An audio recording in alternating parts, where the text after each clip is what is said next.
Radio San Borja y el Instituto para la Calidad de la Pontificia Universidad Católica del Perú presentan Calidad al Día, un espacio dedicado a fomentar la cultura de la excelencia. Hola, ¿qué tal? ¿Cómo están? Muy buenas tardes, amigos y amigas. Bienvenidos, bienvenidas, por supuesto, a Calidad al Día, el programa de radio del Instituto para la Calidad de la Pontificia Universidad Católica del Perú. Son las 4 en punto de la tarde y estamos en vivo, por supuesto, por Radio San Borja en los 91.1, líder en peruanidad. Recuerde usted que nos puede seguir no solamente a través de la FM, como nos está escuchando ahora, si nos está escuchando en una radio, en los 91.1, sino que también nos puede seguir por internet.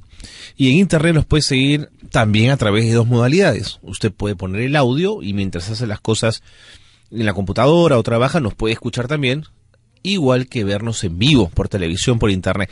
Cualquiera de las dos modalidades son bienvenidas. Si usted por primera vez se suma a la señal de San Borja a esta hora y nos encuentra aquí en Calidad del Día, yo quiero contarles un poquito qué cosa es Calidad al Día, brevemente.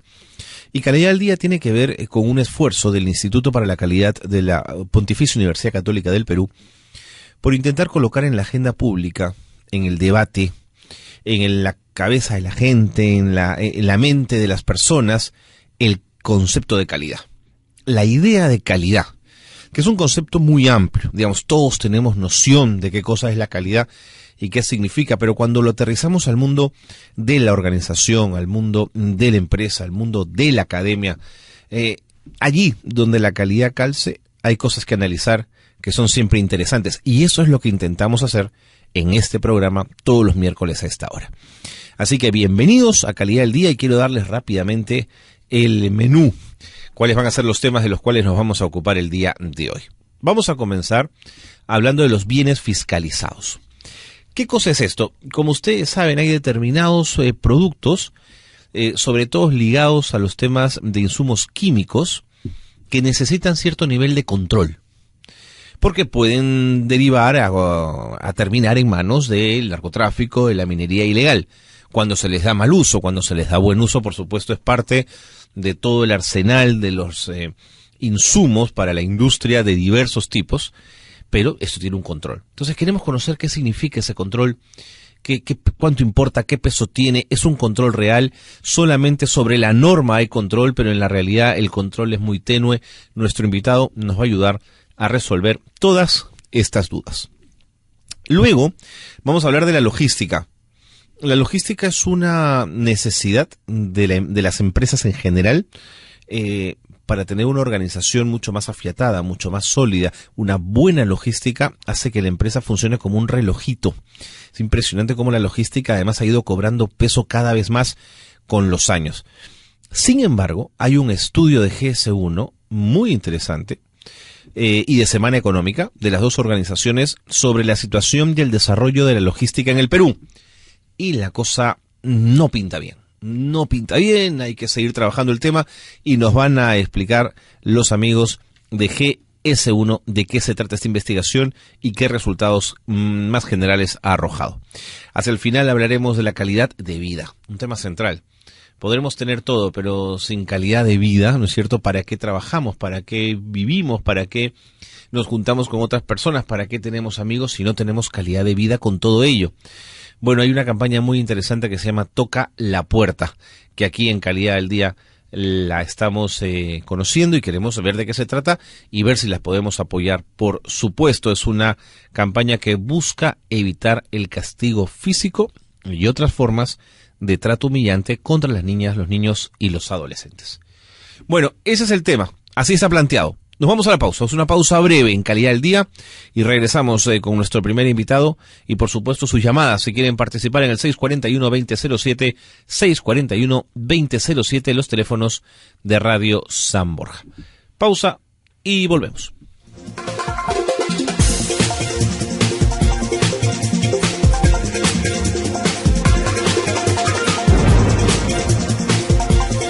Muy bien, 4 de la tarde con 3 minutos, 4:03, avanza la tarde y avanza el programa.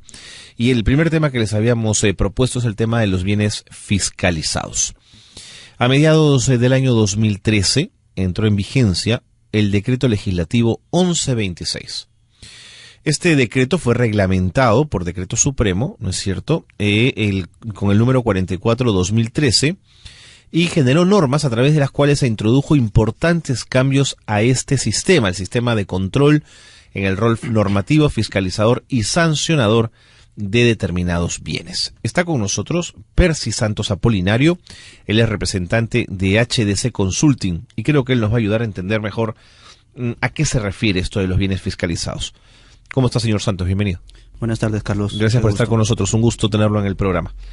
Bien. Para quienes no conocemos ese tema tan de cerca y con tanta profundidad, ¿qué cosa debemos entender por bienes fiscalizados? Bien. Como bien ya lo adelantabas, el sistema de control de insumos químicos y bienes fiscalizados parte de la siguiente premisa, o parte en todo caso con este objetivo, que es hacer frente a dos actividades que nos causan bastante daño a la sociedad, que es el narcotráfico y la minería ilegal. Okay. Entonces, partiendo de esa premisa, todos somos conscientes de que ambas actividades para su desarrollo requieren de insumos químicos como materia prima. Entonces el Estado se ha propuesto en implementar esta medida regulatoria para controlar esos insumos químicos desde su importación hasta su final utilización. Entonces, si nosotros como Estado tenemos el control desde la importación del insumo químico, vamos a saber dónde se acaba. Entonces, en algún trayecto de la cadena vamos a poder detectar si hay o no hay desvío, y ahí es donde deberíamos atacar. Y con esto se supone vamos a hacerle barreras a estas dos actividades. Correcto. Ya, entonces eso queda claro. Ahora, más dudas al respecto. ¿Qué pasa si la industria del narcotráfico o de la minería ilegal puede sustituir esos bienes por otros? ¿Habría que ampliar la lista de bienes fiscalizados? Efectivamente, y eso es precisamente un aspecto a cuestionar, o en todo caso a invitar a reflexionar a quien corresponda respecto de cómo se ha diseñado este sistema, toda vez que efectivamente la propia actividad, la ciencia química es dinámica, por ende esto permite, si en un momento u otro me fiscalizan o controlan un insumo, yo busco la forma de sustituir precisamente estos. Entonces, el tema está en que se han venido dando adendas a las normas de manera cotidiana hasta este tiempo. Por adentro se refiere a ampliaciones. Ampliaciones, modificaciones a las normas, donde se han ido incluyendo ciertos insumos que inicialmente a lo mejor no estaban previstos. Y lo mismo también pasaba con algunos insumos destinados al consumo cotidiano, para la limpieza, el aseo personal de la casa, la oficina. Entonces, algunos insumos que inicialmente se dijeron que no iban a estar bajo control, por ende no necesitabas registrarte para adquirir esos insumos. Ahora para sí. Consumo doméstico. En todo caso, se dieron cuenta que habían otros que también son de uso indispensable. Entonces, así como se van sacando otros, van ingresando otros. Perfecto. Entonces, esto va quedando más claro.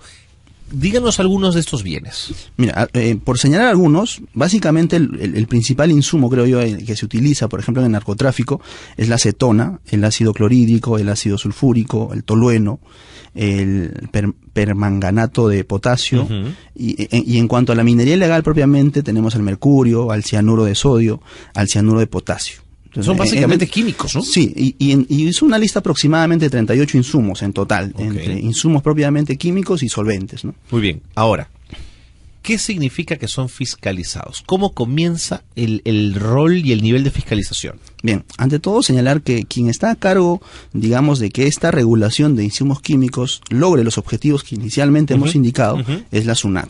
Entonces, SUNAT ha diseñado este sistema de control a través de un software que tiene alcance nacional, digamos, es integrado, en virtud del cual todas las empresas o personas naturales que comercialicen insumos químicos o utilicen directa o indirectamente, estén vinculados con sus actividades comerciales a estos insumos, primero, para hacer esa actividad tenemos que registrarnos ahí. Primer paso, registro. Registro. De acuerdo, con lo cual uno pensaría que solo los formales son los que acceden a estos insumos. Efectivamente. Segundo, Además de saber, o sea, además de identificarse quiénes vamos a ser los que vamos a tratar con los insumos químicos, debemos señalar qué actividades son las que vamos a realizar específicamente con esos insumos. Por ejemplo, si de pronto yo soy una empresa estrictamente que me dedico a prestar el servicio de almacenamiento, yo no utilizo propiamente el insumo. Claro. Entonces, pero también tengo la obligación de inscribirme en este registro. Toda la cadena que trabaja el insumo debe registrarse. Exacto. Las tiene sentido, ¿no? Porque de pronto del almacén comienzan a desaparecer las acetonas famosas. Efectivamente. ¿No es cierto? Claro. Y empezamos a tener problemas con la derivación al narcotráfico. Entonces, como está diseñado el sistema, implica el registro también de las actividades. Está el transporte, almacenamiento, el uso, el envase, el reenvase, el hecho de adquirir insumos para las industrias propiamente para producir bienes y servicios en general, ¿no? Entiendo. Todo registrado ante SUNAT. Exacto, en ese mismo registro que acabo de mencionar. Ok, ¿es un registro fácil de hacer o es complejo? Ahí está el tema. El problema es que debemos destacar que SUNAT hasta la fecha ha venido haciendo esfuerzos considerables por buscar la forma de que estos mecanismos para acceder al registro sean lo más sencillos posibles. Okay. Pero vamos, en la realidad comercial a veces supera muchas veces la capacidad de poder prever algunos aspectos. Pasa que se establecen determinados formularios o formatos donde uno tiene que registrarse, pero a la hora, por ahí no va a faltar uno que diga, oye, yo no cuadro en este esquema, ¿y ahora qué hago? Claro. Entonces, ahí empieza, digamos, la dificultad, ¿no? Okay. Pasa eso también porque la experiencia que tenemos en este es ámbito nueva. Es nueva. De acuerdo. Pero ¿la SUNAT es permeable a esas diferencias? Digamos, ¿es empresa que no calza con el formato que la SUNAT ha creado? ¿O por el contrario es muy rígida? Es muy rígida en algunos aspectos. Entiendo. Es muy rígida en el sentido de que tratan de pedir información al milímetro tal cual está la norma. Por ejemplo, no por citar un caso en particular así que de hecho ha sucedido y después la SUNAT ya ha ido sacando resoluciones o informes donde ha dado otra interpretación de la norma para flexibilizar de alguna manera. El caso es que si yo soy una empresa que prestaba solamente, o en todo caso, para registrarme, yo tenía que indicar todos los locales donde yo utilizo o almaceno mis insumos químicos como empresario. ¿Y qué pasa si en algunos casos yo no tengo locales propios, sino alquilo un almacén? Okay. Y de ahí nomás hago toda la comercialización. Como parte de los requisitos para registrarse era tener el contrato de arrendamiento, la licencia de funcionamiento, etc. Oye, ¿y qué pasaba en estos casos? Claro. Si eso no está en mi alcance. La realidad sobrepasa, digamos... ese es el tema. En realidad ¿no? Eso es una arista, digamos, que viene haciendo complejo este sistema, ¿no? Y al final va a tener ciertas repercusiones que seguramente luego lo podríamos abordar. Por ejemplo, si yo tengo una empresa que produce material para uñas, donde la acetona es muy importante. El primer paso, como usted lo ha mencionado, es el registro, con todos esos elementos donde dejo claro dónde está el almacén, dónde voy a operar, mi razón social, todos los datos. Exacto. ¿Qué otros niveles de fiscalización hay? Ahora, aparte de registrar las actividades, también tengo que ir al detalle en algunos casos, el detalle del grado de concentración, inclusive la presentación. Ya. Y también digamos, o sea, ¿cuánto de acetona en mi ejemplo usaría? En algunos casos adquieres un insumo que está compuesto por otros dos. Okay. Entonces el grado de concentración y también la presentación del mismo y la información que debe tenerse en el rotulado. Entiendo. Entonces todo eso tiene que estar adecuadamente informado en el registro. Okay. ¿SUNAT cruza la cantidad de insumos que compré y aquello que finalmente produje? Y vendí también. Si es que y vendí también. Exacto. Esa es la idea del control, ¿no? Porque yo SUNAT tengo toda la información. Si la empresa A me dice que ha comprado 10 toneladas y de las 10 toneladas me dice que ha vendido 5, esa otra empresa que ha comprado los 5 en su declaración mensual tendrían que informar esa adquisición. Entonces, de lo que trata es que todo, o sea, cada empresa o cada agente, en todo caso, que utilice el insumo químico, debe llevar un registro organizado respecto al tratamiento de los insumos químicos de todos los días. ¿Para qué? Al final del mes se presente una declaración consolidada de todas las operaciones del mes a SUNAT. Y al final SUNAT, al recabar las informaciones de todos, cruza información y ahí es donde va detectando, entre comillas, las irregularidades, o presuntas irregularidades en todo caso, y ahí es donde fiscaliza, ¿no es cierto? Una última pregunta, porque ya el tiempo me gana. Si esto está tan claro, si la norma es tan clara, si lo que usted nos ha contado está tan especificado en el reglamento, ¿cómo es posible entonces que el narcotráfico se siga haciendo de esos insumos? ahí está el contrasentido, digamos. ¿Por qué? De hecho, en entrevistas últimas que estuvieron brindando de parte de autoridades de SUNAT sobre este tema, mostraban indicadores que a primera impresión eran alentadoras, ¿no? Toda vez que nos decían, pues, que de lo que va a la fecha, un aproximado, las incautaciones habían subido en sus indicadores. Así es. Íbamos por los 6.000 toneladas en insumos incautados para el narcotráfico, y se habían reducido las importaciones de insumos químicos en un porcentaje de 34% a diferencia de los años anteriores. Entonces el problema está en que esa información que se muestra no se traduce en el resultado final, que es el logro del objetivo, ¿no? Que es que el narcotráfico o la minería ilegal reduzca. No lo impacta, ¿no? No impacta. Entonces o se está generando otro problema, que es el tema del contrabando también, que donde también ya sería otro problema, pero igual sigue siendo un tema importante a considerar. Pero el otro lado también es, ¿no será que esas incautaciones, o en esa parte de la incautación que ha subido su indicador, también están empresas formales que nada tienen que ver con el desvío de insumos químicos, sino por una complejidad del sistema, propiamente están viéndose inmersos en estas incautaciones? Entonces de ahí un poco el contrasentido, en el sentido de que la SUNAT, al aplicar este sistema de control, sigue siendo muy, muy, muy complejo, ¿no? De acuerdo. Muy interesante, señor Santos Apolinario. ¿Qué le parece, si usted está de acuerdo conmigo, en que sigamos hablando en el futuro de esto? Sería porque interesante. Quisiera desmenuzar todavía más, hay más el reglamento, ¿no es cierto? Por citar un caso así bastante pequeño. Rapidito, que nos tenemos que ir. De hecho, yo puedo formar una empresa para que se va a dedicar a la limpieza y adquirir insumos químicos como uso doméstico, y no necesito registro. Por ejemplo. Eso nos da pie a especular sobre muchos temas. Entonces, por ahí se puede ir un montón de insumos, ¿no? Exacto. Bueno, y así hay varios aspectos, Le tomo la palabra, señor Santos. Entonces nos reunimos más adelante para seguir hablando de estos temas. Muchísimas gracias. Gracias por habernos acompañado. Buenas tardes. Percy Santos Apolinario de HDC Consulting ha estado con nosotros y nos ha puesto en alerta sobre estos temas que hay que seguir revisando. Hacemos una pausa y volvemos en Calidad al Día.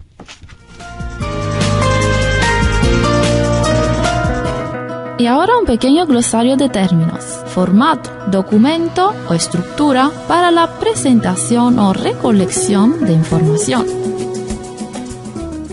Ya volvemos con Calidad al Día. Continuamos con Calidad al Día. Y ahora un pequeño glosario de términos, instructivo, documento cuya interpretación explica la ejecución de una operación. Son las 4 de la tarde con 17 minutos y nos abocamos ahora al tema de la logística. Hay un estudio realizado por GS1 Perú y por Semana Económica sobre la situación y el desarrollo de la logística en el Perú. El nivel de eficiencia y competitividad profesional de los trabajos de las áreas logísticas es aún bajo. Hay que seguir mejorando y creciendo en estos términos. Quien nos va a contar más detalles de este estudio es Alberto Porras, consultor senior de GS1 y quien tiene la información más precisa en relación a esta investigación. Bienvenido, señor Porras. Gracias por acompañarnos. No, gracias a usted. Gracias por estar con nosotros. Le propongo algo. Antes de desmenuzar esta investigación y estos datos tan interesantes, cuénteme la importancia de la logística dentro de una organización. ¿Cuál es el peso que hay que asignarle a la logística? Bien, la logística actualmente tiene un peso estratégico dentro de la organización, cosa que no sucedía hace algunos años. Si estamos hablando hace 10, 20 años quizás acá en el país y en el mundo en general, se veía la logística como un área de menor importancia, digámoslo así. Es más, hasta ahora, en algunos casos, nosotros, sobre todo cuando viajamos a provincias, observamos que en algunas áreas de la logística, por ejemplo almacenes, vemos personas que no cuentan ni siquiera a veces con secundaria completa o estudios universitarios. ¿Y por qué? Porque han colocado a estas áreas a personas que por algún motivo las quieren separar de la organización. Es decir, todavía no se ve esa... ¿no es cierto? Así es, el almacenero, y bueno, como no es algo importante el almacén, es algo que cualquiera lo puede hacer, mandan a una persona ahí, a veces hasta castigada.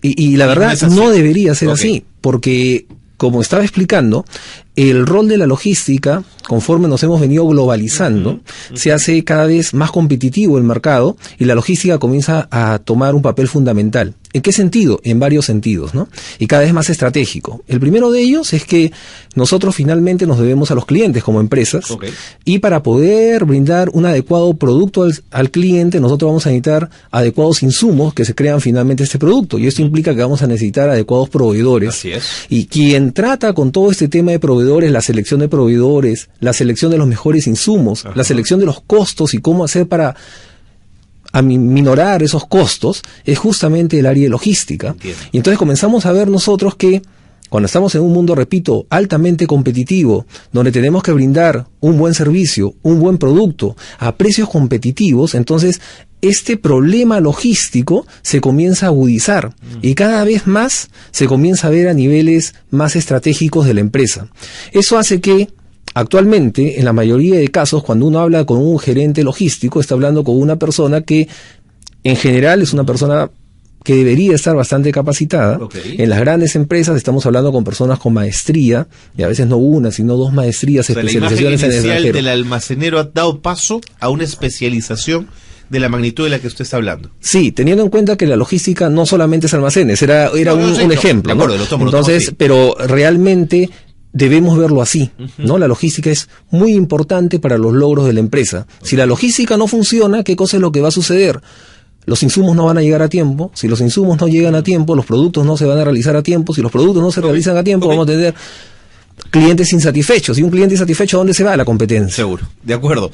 Ahora, quienes nos están escuchando pueden estar pensando, no, pues es un tema de empresas muy grandes, que tienen 80.000 proveedores, estoy poniendo 80.000 como si fuera una exageración, digamos, ¿no? Pero me pongo a pensar en una pequeña juguería, en un mercado. Tiene también una logística de la que ocuparse. Todas las empresas tienen una logística. Queda claro que la complejidad de la logística va a estar en la medida del tamaño del negocio. Del tamaño del negocio, ¿no? Entonces, cuanto más grande la empresa, de hecho, la complejidad es más grande. Sin embargo, eso no quiere decir que el rol estratégico de la logística, aún en pequeñas empresas, desaparezca. Porque volvemos a lo mismo. De acuerdo, ¿no? Pero le ponía el ejemplo de la juguería, por ejemplo, porque si yo estoy en un mercado y mi competencia es una juguería que ofrece lo mismo que yo, si de pronto mi estrategia de negocio es diversificar mi cantidad de frutas o de jugo de frutas, pero no en el mismo mercado mayorista encuentro la fruta que necesito, voy a necesitar de ir a un segundo mercado. Ya ahí hay una logística mayor, ¿no? Ahí hay un tema de logística y un tema de estrategia de logística, ¿no? Ahora, es importante este tema porque un poco la intención de esta charla es el que los profesionales de logística y las personas, o sea, no hablemos solamente de profesionales, las personas que trabajan en logística, de acuerdo a los resultados de esta encuesta, ha salido que en general tienen menos de 5 puntos, de una escala de 0 a 10. ¿Ya? Y 5 puntos es bajo, o sea, es decir, en promedio todos están jalados. De hecho, en algunos casos va a haber personas que van a estar cercanos a 10, pero como promedio están bastante bajos. De acuerdo. Entonces, pero no se me adelante todavía con la investigación porque les correcto. Pero a lo que quería ir es de que todos necesitamos capacitarnos en logística, estemos en las empresas que estemos. ¿Dónde aprende uno logística? Claro, y ahí viene el tema, ¿no? ¿Dónde aprendemos logística? Cuando hemos estado viendo esto un poco, y esto ha ido cambiando, antes no habían, por ejemplo, universidades que a nivel pregrado, estoy hablando antes, dieran algún curso o una profesión que esté relacionada a la logística, por ejemplo. En ingeniería industrial o en de hecho, en ingeniería industrial, en administración uno lo lleva como cursos, pero digamos una dentro de pregrado, algo que tenga que ver más fuerte con logística, no existía hace algunos años. Eso ha estado cambiando. Repito, si la competencia cambia, entonces la necesidad de las empresas también cambia y esta brecha se está comenzando a observar. Entonces ya tenemos hasta 3 universidades a nivel pregrado que están ya dando profesiones que tienen que ver netamente carrera de pregrado, por ejemplo, una de ellas llamada ingeniería logística, ¿no? Y entonces, digamos, ha comenzado a ver, ¿no? Sin embargo, la gran oferta en general es a nivel de posgrado, ¿no? Uno se especializa a nivel de posgrado, un ingeniero industrial, un administrador. En verdad, la logística es un campo bastante abierto. Podemos encontrar hasta físicos que se dedican a la logística y eso no necesariamente es malo. Lo que sí es que esas personas tienen que estar debidamente capacitadas, ¿no? ¿Cuál es el perfil de un logístico? Sí, es una pregunta también interesante, ¿no? Eso cada vez, repito, se ha ido sofisticando. Entonces ahora un profesional de la logística tiene que tener debe ser un profesional que tenga algunas un perfil, por alguna parte le llaman hard duro, que es el tener la experiencia y la educación adecuada.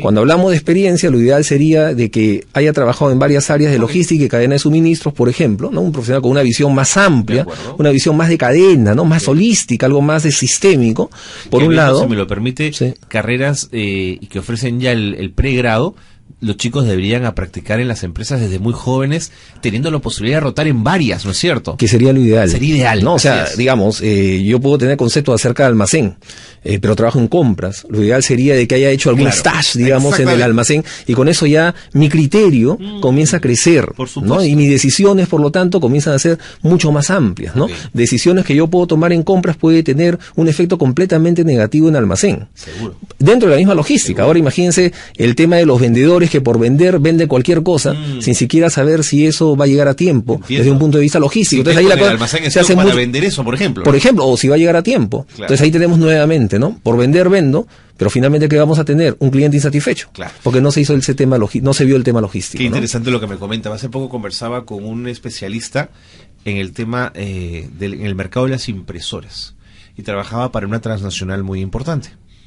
Y él me contaba que si él en julio, por ejemplo, hace una venta extraordinaria de impresoras, su casa matriz lo sanciona. Porque él debió prever esa venta en su plan de mercadeo y su estrategia a principios de año. Correcto. Y conocer el mercado para saber que eso se iba a producir. Y si estamos viendo, ese tema es un tema de ventas, es un tema que tiene que ver con logística, es un tema que tiene que ver con planeamiento, sí, señor, con planificación. Sí, señor. Y muchas veces, volvemos al tema del criterio, la amplitud de criterio, ¿no? Ver la empresa como un sistema, las personas que no están debidamente preparadas, no están debidamente capacitadas, no tienen esa visión, no tienen ese punto de vista y comienzan a tomar algunas decisiones que finalmente van a ir en contra de su propia empresa. Cuando su intención puede ser completamente otra, ¿no? Seguro. Pero realmente al final llegamos a lo mismo, cliente insatisfecho. El gerente general habría felicitado esa venta, ¿no es cierto? Ha dicho que bien has hecho tu trabajo. Hoy día no.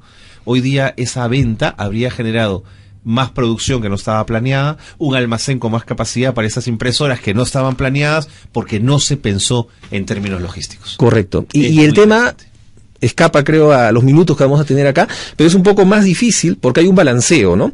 Que se habla del servicio al cliente y, por ejemplo, inventarios. Si yo tengo una gran cantidad de inventarios, mi servicio al cliente va a ser muy bueno en principio. ¿Por qué? Porque cada vez que me pida el cliente lo va a tener inventario. Pero hay un problema ahí, los inventarios cuestan. Señor Porras, no se vaya. Hagamos una cosa. Perfecto. Quédese un rato más para seguir conversando. Encantado, gracias. Tan interesante. Son las 4:27. Estamos con Alberto Porras, representante de GS1, que nos ha puesto más o menos el marco en relación a qué cosa es la logística y la cadena de suministros. Ahora, después de la pausa, hablaremos de esa investigación trabajada con Semana Económica y esos resultados no tan alentadores, pero que esperamos todos cambien en el tiempo.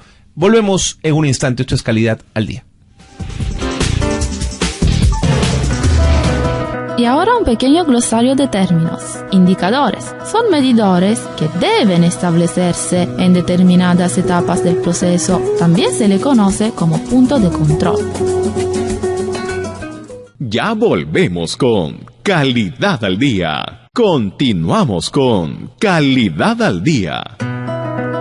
Y ahora un pequeño glosario de términos. Identificación, acción que permite reconocer los registros de calidad y relacionarlos con un producto o proceso del sistema de gestión de la calidad. 4 de la tarde con 31 minutos. Seguimos en el programa del Instituto para la Calidad de la Pontificia Universidad Católica del Perú en Calidad al Día. Y en la pausa estábamos conversando con Alberto Porras, representante de GS1, sobre la logística, que es un mundo absolutamente fascinante. ¿Qué cosa es logística de riesgo, señor Porras? Lo que sucede es que dentro de estos temas, conceptos actuales de logística, se ve que en logística muchas veces, por ejemplo, hay una falta en lo que significa planificación. Muchas veces nosotros sacamos algún proyecto logístico con toda la mejor intención del mundo, pero vemos que eso fracasa finalmente por cualquier razón que puede existir. Pero cuando comenzamos nosotros a excavar qué cosa es lo que ha pasado, lo que ha faltado es un tema de planificación anterior. Y cuando hablamos de planificación anterior, realmente, o planeamiento, el concepto es bastante amplio. Uno de ellos es poder nosotros anticiparnos a los riesgos que podría existir en este proyecto logístico o en nuestra logística en general. ¿Netamente de gabinete? el planeamiento o hay que hacer campo? El planeamiento comienza con un trabajo de gabinete, pero realmente debería ser, como se dice, dos mundos, ¿no? Tanto la experiencia anterior nos puede servir de mucho para poder planificar adecuadamente, pero también debe haber un trabajo de gabinete en el cual uno comienza a ver todos los riesgos que podrían existir, ¿de acuerdo? Y no es solamente identificar los riesgos, ¿no? Sino suponiendo que en algún caso ese riesgo suceda, ¿cómo nosotros vamos a poder salir adelante con ese riesgo? Pongo un ejemplo muy claro, por ejemplo, ¿no? Hace unos años, y es un ejemplo famoso en varias universidades, hubo un proveedor chino de chips, que era el principal proveedor del mundo, y se quemó. O sea, literalmente hubo un incendio y se quemó la fábrica. Se quemó la fábrica, ¿no? Y estos chips eran para celulares. Entonces todas las empresas de celulares se vieron definitivamente afectadas, menos una de ellas. ¿Por qué? Porque esta empresa, dentro de su análisis de riesgo, había tomado como una posibilidad de que esa fábrica se incendiara. ¿Y qué había hecho esa empresa? Tenía una segunda fábrica, a la cual le pedía año tras año, o sea, una cantidad determinada de chips. ¿Para qué? Para mantenerla ahí. Entonces, cuando tuvo ese problema, esta empresa pudo salir adelante en esos meses que duró el problema, porque el problema duró meses para que esta fábrica pudiera reconstruirse y seguir fabricando. Eso es logística de riesgos, ¿no? Es uno de los efectos que puede tener una adecuada logística de riesgos. De acuerdo. ¿La logística tiene niveles de certificación internacional? Existen algunos niveles de certificación internacional referente a algunas herramientas que se pueden utilizar en la logística. Por ejemplo, estábamos hablando en el interín de lo que era la trazabilidad, que era sumamente importante, sobre todo sumamente importante, y además se exige en lo que es alimentos en el mundo. Nosotros somos un exportador de alimentos, ¿no? Entonces, se pide que exista una certificación de que esa empresa tiene la capacidad de realizar la trazabilidad de medicamentos. ¿A qué nos estamos refiriendo? Que registra cada una de las etapas por las cuales ese medicamento ha pasado hasta que se entrega al usuario final. De tal manera que, si en algún momento hubiera algún tipo de problemas en el mundo, porque esta empresa exporta al mundo, rápidamente se puede saber, digamos, si fuera carne, hasta exactamente de qué parte del Perú fue que estaba esa vaca que tuvo ese problema con la carne, ¿no? Entonces existen certificaciones, y en este caso las certificaciones, por ejemplo, las da GC1, las puede dar GC1. ¿Usted certifica? Tenemos certificación internacional en cuanto a trazabilidad, pero también hay otras empresas en el mundo que la dan. De acuerdo. Aboquémonos entonces a esta investigación. ¿Cómo estamos en logística en el Perú? Bien, en general en logística en el Perú, logística y cadena de suministros, si queremos hablar de un concepto un poquito más amplio, realmente estamos en general mal, ¿no? Cuando hablamos particularmente del factor humano, como explicaba hace unos minutos, hemos sacado en promedio un puntaje, un índice de especialización. Hizo esta encuesta hecha por Semana Económica, por GC1, y en promedio se obtuvo 4.4 puntos posibles de 10, teniendo en cuenta que 5 puntos era bajo. O sea, es decir, estábamos mal, estábamos jalados, o menos, ¿no? Un 10, porque con 11 estábamos aprobados, ¿no? De acuerdo. Y eso hace ver que las empresas peruanas tienen mucho por hacer, porque como se analizaba, ¿no? Se decía, si tenemos malos recursos humanos, tarde o temprano, eso, ¿dónde se va a afectar? Se va a afectar en los resultados, porque finalmente las organizaciones están compuestas ¿por quiénes? Por sus trabajadores. La pregunta es, ¿qué alternativas existen? Así es. Y actualmente existe cada vez más alternativas al respecto. A nivel profesional, como explicaba, hay algunas universidades ya a nivel de pregrado que dan profesiones especializadas en logística. Fortalecemos la academia, pero... ahí hay que... Es más, GS1 Perú también tiene...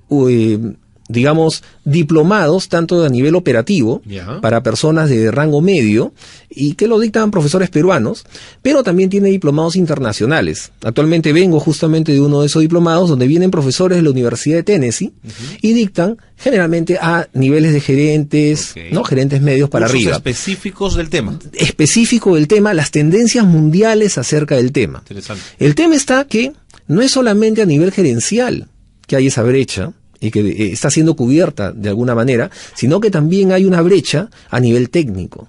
Y quizás ahí es donde está faltando actualmente una respuesta de las instituciones. Es decir, cuando nosotros hablamos al nivel que estoy comentando, muy probablemente se trabajan algunas fórmulas matemáticas que sí, a ese nivel estratégico se pueden ver y de hecho se van a poder utilizar en algún momento. Sin embargo, a un nivel técnico, probablemente esta persona no tenga pues los conocimientos suficientes para poder entender estos temas, estos conceptos tan amplios. La idea es a esa persona proporcionarle información que le sirva para su día a día. Y si es posible, con talleres en campo. Pero es una información muy útil, muy particular, muy precisa. Muy precisa, ¿no? Y con digamos, ejemplos, repito, en el campo, para que esta persona regrese de la capacitación e inmediatamente se ponga a trabajar de una manera más eficiente. Eso actualmente está habiendo una brecha. De acuerdo. ¿Un logístico maneja dinero? En general, no es que maneje dinero propiamente. Yo, porque hay gente que le asusta el tema justo por eso, ¿no? Porque lo que pasa es que dentro de logística hay compras. Está el área de compras. Y el área de compras no es que en sí, a veces yo trabajo en área de compras y nunca, digamos, pasó por mi mano un sol billete, propiamente. Sin embargo, se tomaban decisiones que tenían que ver con dinero. ¿De acuerdo? Entonces muchas veces hay ese tema de que el comprador pues tiene algún tipo de afectos por determinados proveedores, ¿no? Volvemos a lo mismo. Si estamos hablando ya de un nivel alto de profesionalización, eso también tiende a cambiar, porque todo se ve desde un punto de vista profesional. Si yo todos los meses busco al mismo proveedor, sospechoso, ¿no es cierto? Sería bueno tener otro, en fin. Hay una regla en logística, que es nunca utilizar la misma estrategia para todos los productos. Entonces, para algunos productos puede ser que sea necesario y se puede fundamentar que uno tenga que tener necesariamente ese mismo proveedor. El tema está cuando eso sucede no con ese producto, sino con varios productos o con la mayoría de productos. Entonces, ahí es donde hay un problema que debe ser analizado, sea consciente la persona o no. Desde la perspectiva de ustedes, de GC1, cosas como la logística del Poder Judicial, la logística de un ministerio grande, pienso en educación, por ejemplo, ¿necesita ser reforzada? Digamos, ¿tiene viejos formatos pensados para logística en términos antiguos? En general, sí, mi respuesta es sí necesita ser reforzada, ¿no? Pero ojo, quiero aclarar también, no es un problema únicamente del Estado. Y siempre utilizo esta frase: en las mejores familias encontramos nosotros necesidades de capacitación. ¿Seguro? En las mejores familias. Pero sí es cierto, si hablamos del Estado, y ojo, he trabajado yo en el Estado, sí, es necesario que se capacite. Ahora, quisiera aprovechar esta parte para solamente 2 puntos, ¿no? Cuando hablamos de capacitación hay de 2 puntos de vista. O sea, las empresas tienen que preocuparse por la capacitación de sus trabajadores. Realmente la empresa tiene que preocuparse un poco más, porque la empresa tiene que reclutar adecuadamente a las personas. Desde ahí comienza todo, ¿no? Reclutar adecuadamente, que las personas que ingresen sean las más adecuadas para el puesto. Para eso tengo que tener algunos perfiles para el puesto. Tengo que capacitarlas y tengo que motivarlas. Pero por otro lado están las mismas personas. O sea, es decir, porque yo diga, mi empresa no me capacita, no quiere decir que yo no me capacite por mí mismo, porque yo tengo, digamos, un futuro profesional que yo mismo me trazo. Eso tiene que ver cómo se mira cada uno en términos profesionales, ¿no es cierto? Así es. Y capacitarse es fundamental. Así es. Por eso digo, dentro de esta encuesta que hablábamos, porque la encuesta tiene varios alcances, era muy importante el tema cuando se hacía la pregunta, ¿no? ¿En qué se capacita el personal? Entonces se veía que un 30-40% se capacitaba al menos en un curso, o sea, y la mayoría debe haber sido un curso al año a nivel de posgrado, como estaba explicando. El tema no era eso, el tema lo que preocupaba era el otro 30-40%, eran personas que simplemente no se capacitaban. O sea, la empresa no los capacitaba y ellos tampoco se capacitaban, ¿no? Y estas personas seguían pasando el tiempo y seguían con conceptos, digamos, antiguos, sin conocer las tendencias actuales del mercado. Y eso es un poco lo que falta, ¿no? Tener yo creo que el criterio del profesional y del técnico se forma conforme nosotros vayamos teniendo mayor conocimiento acerca de qué cosa es lo que está sucediendo en el mundo. Vamos a estar más preparados para la competencia global. Para alguien que nos está escuchando y que es muy joven y que le ha interesado este tema, ¿cuál sería la línea de carrera para un logístico? Claro, yo veo ahí 2 opciones. Una es que esta persona muy joven decida ser logístico casi desde el inicio, y actualmente el pregrado, repito, hay 3 universidades que tienen la opción. Quiero ser ingeniero logístico, tan simple como eso. Y el otro tema es que uno, por cosas de la vida, o sea, porque una vez pues es ingeniero industrial, administrador, y tengo realmente una amplia gama, un amplio portafolio de posibles empleos, y por alguna razón recaigo en logística. Y ahí es donde uno tiene que comenzar a especializarse, ¿no? Entonces yo veo esos dos temas. Solamente un comentario. Nosotros dentro de GC1 damos este diplomado operativo, del cual yo soy profesor, y he visto ya hasta 2 o 3 veces alumnos de pregrado que asisten a este tipo de seminarios, que está diseñado para ser de posgrado, pero sin embargo estos muchachos tienen ese sabor logístico, y realmente para uno es una gratísima experiencia tener gente tan joven interesada en estos campos. ¿La tecnología hizo más fácil la vida de los logísticos o no necesariamente? Esa es una muy buena pregunta, y también tiene que ver con la encuesta. El uso de la tecnología en la logística. Me preguntabas hace un momento con respecto al perfil logístico. Estaba hablando yo del tema duro, ¿no? Me faltó hablar del tema soft. El tema duro era todo este tema, pero el logístico actualmente tiene que tener conocimiento, además de la logística, temas financieros y temas de tecnologías de información. Algo tan simple como tener datos correctos. O sea, es decir, la data que yo tengo en mi sistema es correcta. Y algo tan simple como comenzábamos ahora en la mañana, donde dice, acá tú tienes que poner la dirección, provincia, departamento, provincia. Y si yo me equivoco ahí y no pongo el departamento ni la provincia y lo metemos esto a una base de datos, y esa base de datos va a comenzar a hacer entregas automáticas, todo sale mal. Tan simple por un dato, un pequeño dato. Entonces se tiene que tener ese conocimiento. ¿Las tecnologías de la información realmente ayudan? Sí, ayudan. Sin embargo, tampoco necesariamente son la panacea. Tenemos que tener en cuenta que cada empresa es una realidad y hay que adaptarse a ella, ¿no? ¿Y usted se imagina el trabajo logístico del gerente de Amazon, por ejemplo? ¿O del de DHL? ¿Se imagina la cantidad de cosas que tiene que pasar por esa cabeza? Sí, y la cantidad de más que todo conceptos estratégicos. Solamente yendo al tema de Amazon actualmente está enviando, es un tema de marketing, pero también es un tema logístico. Las últimas entregas le llaman Prime Air, en la cual está entregando mediante drones. Es decir, a uno le llega su libro a través de un dron a la puerta de su casa. Estamos hablando definitivamente en ciertas áreas de Estados Unidos, un servicio que recién empieza. Un punto. Y el otro punto es, el centro de distribución de Amazon es uno de los más automatizados del mundo. Centro de distribución es lo que nosotros llamábamos anteriormente almacén. Ese es un concepto un poco más de tecnología, pero no de tecnología. Sin embargo, manejado por 5 o 10 personas, no más. Fantástico. ¿Por qué? Porque todo lo demás está automatizado. Pero para poder estar automatizado y que la automatización funcione, ¿qué debemos tener? Data consistente, data fiable. Si no, estamos empezando todo mal, ¿no? Y una recomendación para medianas empresas que quisieran automatizar procesos es no vayas tan rápido.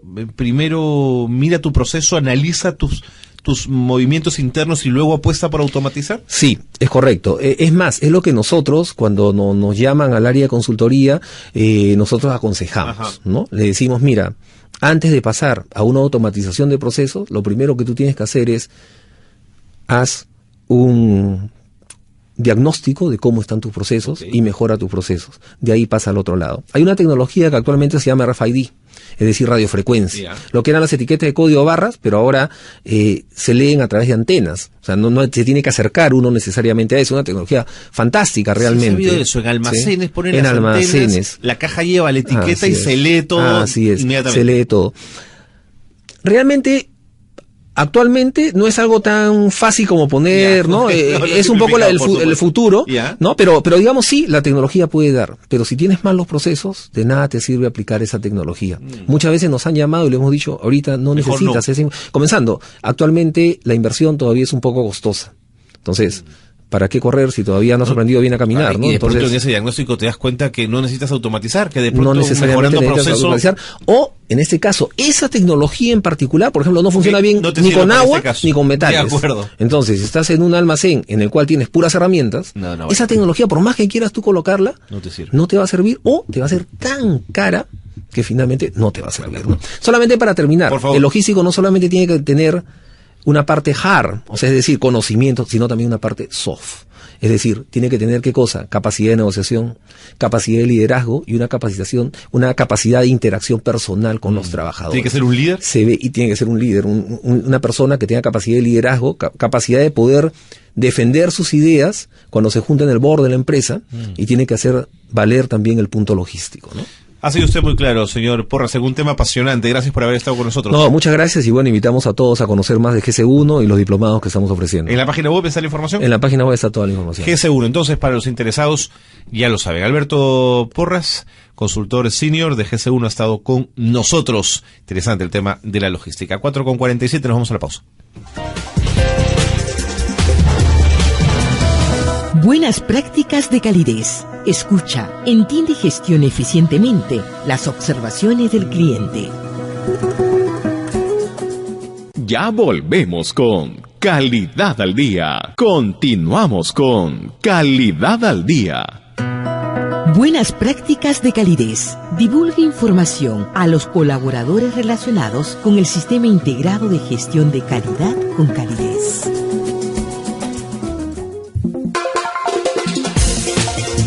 Con 49, seguimos en el programa. Esto es Calidad al Día, el programa de radio del Instituto para la Calidad de la Pontificia Universidad Católica del Perú. Y no hay calidad sin calidad de vida. Y una forma de mejorar fundamentalmente, de tener, mejor dicho, una calidad de vida, es estar lejos de la violencia, lejos del castigo físico, lejos de otras formas de trato humillante contra los niños, las niñas y los adolescentes. Un castigo que además está muy extendido y tolerado lamentablemente en nuestro país. Bueno, hay un instituto, el Instituto de Formación de Adolescentes y Niños Trabajadores Infant, que nos acompañan sus representantes aquí esta tarde para hablar justamente de cómo evitar vivir en violencia. Lisandro Cáceres, bienvenido, representante del instituto, gracias por estar con nosotros. Muchas gracias. Y Adela Mamani, de 13 años, una chica muy joven, que es representante de Amigos por Siempre, bienvenida. Gracias. Gracias por estar con nosotros. Adela, cuéntame por qué estás involucrada en esta campaña. Porque a mí no me gusta que vea casos, por ejemplo, en mi comunidad, que su mamá le pegue a un niño porque no hace caso, que tenga violencia, ¿no? Uh-huh. ¿Crees que en ningún caso hay que pegar, hay que golpear? Sí, en ninguno, porque las personas mayormente utilizan ese caso, pero eso no debería ser, porque hay palabras, hay formas de comunicarnos con los niños, porque son los chiquitos los que más sufren de ese caso, ¿no? Que les pegan, que les maltratan, y eso no debe ser. Un papá y una mamá que crecieron y que cuando fueron chicos, cuando fueron niños o adolescentes, fueron golpeados, ¿crees que pueden evitar ser violentos? Sí, puede ser con psicólogos o algo así, para que que les orienten a ellos para saber cómo educar a un niño, ¿no? Uh-huh. ¿Tú dónde vives, Adela? En Distrito, uh-huh. Villa El Salvador. En Villa El Salvador. En tu comunidad, uh-huh. En Villa El Salvador, ¿ves muchos casos de violencia física? Algunos, sí. Algunos. ¿Eso es mucho? ¿Eso es poco? Más o menos. Más o menos, de acuerdo. Lisandro, gracias por estar con nosotros. Cuéntame la importancia de esta campaña. ¿Por qué? Bueno, muchas gracias por la invitación. Esta campaña en efecto es muy importante porque nos va a permitir reconstruir en cierta medida las bases para el desarrollo de nuestra sociedad, ¿no? Porque una sociedad que vive, que crece con violencia, no es una sociedad saludable para las nuevas generaciones, ¿no? Uh-huh. En ese sentido, la campaña que se denomina Infancia sin Castigo, Infancia sin Violencia, busca sensibilizar uh-huh. a toda la sociedad, dentro de ellos, a las autoridades, quienes tienen el poder también para poder cambiar en cierta parte, ¿no? Un poco esta crisis social en la que estamos. ¿Y cómo haríamos? viviendo, ¿no? Nos comemos el pleito frente a la violencia. Por supuesto. La denunciamos y la vemos. Así es. ¿Ese es el punto fuerte de la campaña? ¿La denuncia? En realidad es parte de ella, ¿no? Justo ahora tenemos una acción que se llama Toca la Puerta. Ajá. No seas indiferente frente a la violencia. Es un poco para que la gente en cualquier lugar donde se encuentre que sea testigo de un hecho de violencia puede intervenir.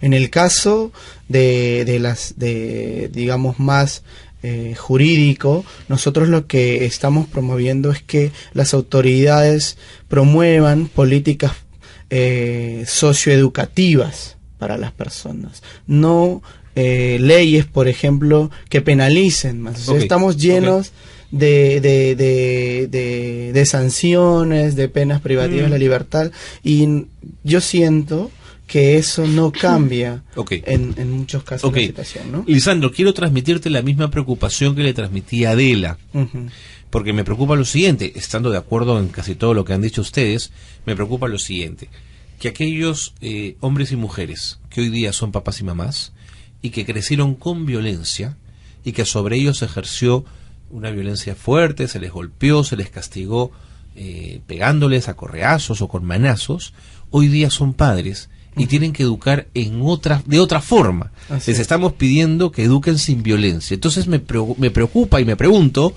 con qué herramientas esos padres pueden educar de otra manera si en sus casas vivieron ese nivel de normalidad. Esta campaña nos ha permitido encontrarnos de manera directa con esta realidad, o sea, conocer a padres y madres de familia que en efecto dicen, uy, pero lo que yo le hago a mi hijo no es lo que me hacían a mí, no es nada de lo que me hacían a mí. Claro. Uno le pregunta, pero usted se siente bien cuando llega a esta situación. Y dice, la verdad, no. Es más, después de que le he pegado, le he abofeteado, le he dado con la correa a mi hija, le digo que me disculpe porque que me ha dolido más a mí que a ella. Sí, dice, ¿no? Así decía mi viejo también. y bueno, pero cuando hay el reconocimiento... Sí, es un avance, ¿no? ¿No? Es un gran avance porque además les permite a la persona decir, ¿pero qué puedo hacer? Y es lo que muchas veces nos reclaman, ¿no? ¿Pero qué puedo hacer? Exactamente, ¿con qué herramientas? Es lo que te ¿Con preguntaban. qué herramientas cuento para cambiar? Y justo hace un momento conversábamos con Adela, ¿no? Cómo ella consideraría, por ejemplo, cómo ve ella el cambio que ha tenido, por ejemplo, su mamá, su papá, que de repente pues no la golpeaban permanentemente, pero de repente en alguna ocasión le han dado una chiquita, como se dice, ¿no? Y ella me contaba pues que en efecto que se han cambiado. Yo le voy a pedir a ella ya lo contará, pero nosotros tenemos muestras significativas de que, por ejemplo, insistir en la tolerancia, insistir en el diálogo, o sea, pero para eso que los padres encuentren espacios de formación, porque a veces, bueno, casi la mayoría de los padres nunca planificaron tener a sus hijos, entonces fueron, o mientras eran hijos, se fueron haciendo padres, y bueno, no tienen las herramientas para corregirlos, para educarlos, pero nosotros como Instituto de Formación les estamos ofreciendo espacios para que los padres puedan liberar esas casi una escuela de padres, digamos, ¿no? Exacto, no como las tradicionales, claro, te entiendo, sino en la que ellos puedan construir a partir de su experiencia, de su propia experiencia de vida, de cómo se sintieron, cómo esas cosas, cambiar un poco la historia, ¿no? Adela, me tengo que ir ya, pero quiero que te pongas en la siguiente situación. Imagínate que tienes, no sé, 33 años y has decidido ser mamá. También pudiste haber decidido no serlo, pero vaya, a los 33 te provocó ser mamá. Y te tocó una hija respondona a los 13 años, una fregada que nunca obedece. ¿Te imaginas haciendo qué para poder controlarla, para poder convencerla de que aquello que está haciendo está mal? ¿Cómo corregirías a esa niña de 13 años? Con diálogos. Por ejemplo, mi mamá, yo en verdad, soy algo así. Y mi mamá con mi papá me hablan, me dicen... Respira hondo. ¿Por qué estoy reaccionando de esa manera? Y yo le digo mis razones, pero ellos me hablan, o sea, no a golpes ni nada de eso. ¿Y funciona? Sí. Sí funciona. Sí. De acuerdo. Entonces estamos convencidos que el diálogo es la mejor opción. Lisandro, me tengo que ir ya. Gracias por estar con nosotros. Muchas Adela gracias. también, Sí, gracias. solamente mencionar que tenemos un hashtag Toca la Puerta para las Sí, personas que claro. quieran tener información sobre esta campaña. Hashtag Toca la Puerta. Así es. Muy bien. Muchas gracias y muchos éxitos en la campaña. Muchas gracias. Que sea todo un éxito. Encantado de haberte conocido, Adela. Gracias por haber estado Igualmente. con nosotros. Atención, tengo menciones antes de irme. Tercer Congreso Internacional de la Calidad PUC, ASQ, a Global Performance Excellence Journey Continue. Inicio el 10 y el 11 de junio. Tremendo congreso el que está armando el Instituto para la Calidad. Ojo con eso. Curso de capacitación 5S, implementación y auditoría. Va el 14 de mayo. Quedan 8 días. Las plazas son limitadas, las vacantes son limitadas. Curso de especialización en Business Process Management el 15 de mayo. Y diplomatura virtual en dirección de proyectos el 23 de mayo. Nos vamos, esto ha sido todo por Calidad al Día. Galo Flores ha estado en la producción periodística y Carlos Cornejo en la conducción. Los hemos acompañado. Muy buenas tardes, nos vemos el próximo miércoles.